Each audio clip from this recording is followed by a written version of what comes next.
Good morning, students. Today we will discuss about expression, a combination of variables, constants, and operators that represents a computation format and expression.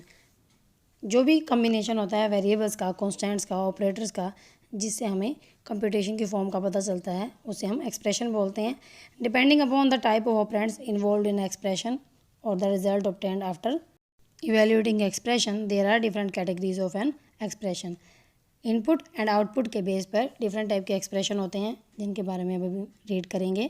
Constant expression, the expression that comprises only constant value, जिनमें constant value होती है उन्हें हम constant expression बोलते हैं. Integral expressions, these expression produce an integer value as an output, इसे हम integral expression बोलते हैं. Float expression, the expression that produce floating point value as output after performing all types of conversions are called float expression. Relational और boolean expression, the expression that produce a bool type value, जो bool type value produce करता है या either true और false, उसे हम boolean expression और relational expression बोलते हैं. Logical expression that produce a bool type value after combining two or more relational expression, उसे हम लॉजिकल एक्सप्रेशन बोलते हैं. Next, bitwise expression that manipulates data at bit level और code bitwise expression. Pointer expression that give address value as output are called pointer expression. जो address value देते हैं किसी value की, उसे हम पॉइंटर एक्सप्रेशन बोलते हैं.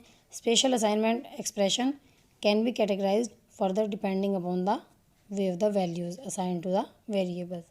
Next is C++ shorthands. Automatic type conversion in C++, the process in which one predefined type of expression is converted into another type is called conversion. जिसमें एक डेटा टाइप को दूसरे data type में convert किया जाता है, उसे conversion बोलते हैं. टू टाइप के कन्वर्जन होते हैं, implicit conversion and explicit conversion.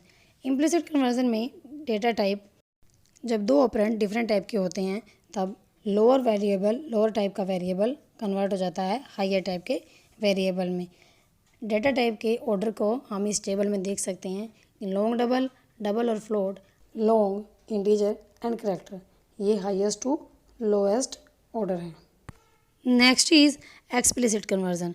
It is also called type casting, इसे हम टाइप कास्टिंग भी बोलते हैं. और ये टेम्परेली चेंज करता है एक वेरिएबल के डाटा टाइप को एक न्यू डेटा टाइप में, डिक्लेरेशन के टाइम से न्यू डेटा टाइप को चेंज कर देता है. It can be done on the right hand side of the assignment statement.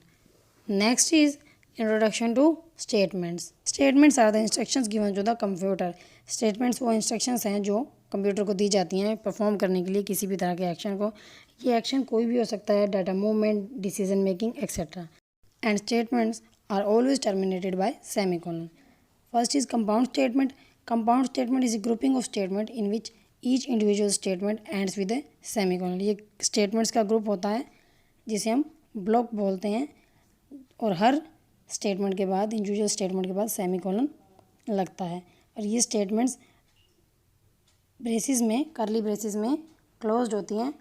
Next is null statement.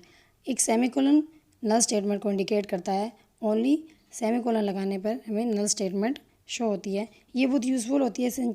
Syntax में हमें कई बार स्टेटमेंट की नीड होती है, बट प्रोग्राम के लॉजिक के अकॉर्डिंग हमें स्टेटमेंट की नीड नहीं होती. मोस्टली ये वाइल लूपिंग स्टेटमेंट में यूज़ किया जाता है. Next is conditional statement.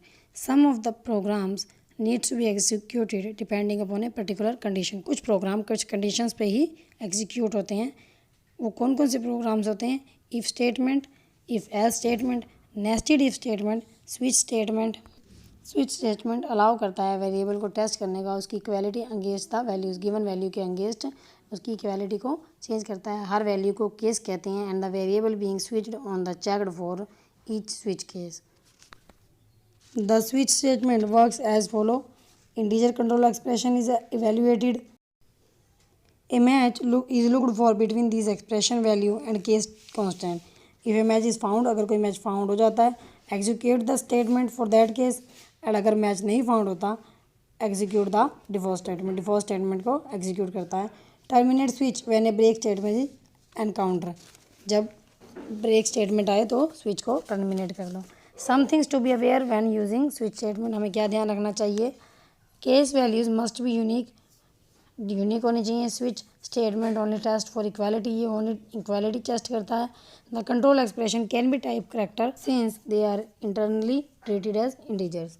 The following rules apply to a switch statement. जब भी स्विच स्टेटमेंट में हम कोई एक्सप्रेशन यूज़ करते हैं तो या तो इंटीजरल होना चाहिए और इनएमरेटेड टाइप होना चाहिए और be of a class type. You can have any number of case statement. एक स्विच में हम कितने भी स्टेटमेंट डाल सकते हैं and each case is followed by the value to be compared. The constant expression for a case must be same data type, same data type का होना चाहिए। जब कोई वेरिएबल इक्वल केस में आ जाता है the statement following that case will execute until the break statement is reach. Break statement की रीच होने तक वो एग्जीक्यूट होता है और जब एक ब्रेक स्टेटमेंट रीच हो जाती है द स्विच स्टेटमेंट टर्मिनेट हो जाती है and the flow of control jumps to the next line में चला जाता है। Not every case needs to a contain a break. हर केस में ब्रेक होने की ज़रूरत नहीं है। अगर कोई ब्रेक अपीयर नहीं होता the flow of control will fall through to subsequent cases until the break is reached. जब तक ब्रेक स्टेटमेंट नहीं आती। A switch statement can have a optional default case which must appear at the end of switch and the default case can be used for performing a task when none of the case is true. जब कोई case true नहीं होता no break is needed in default case. Default case में हमें कोई break की need नहीं होती। Now students watch the video carefully and understand the topic.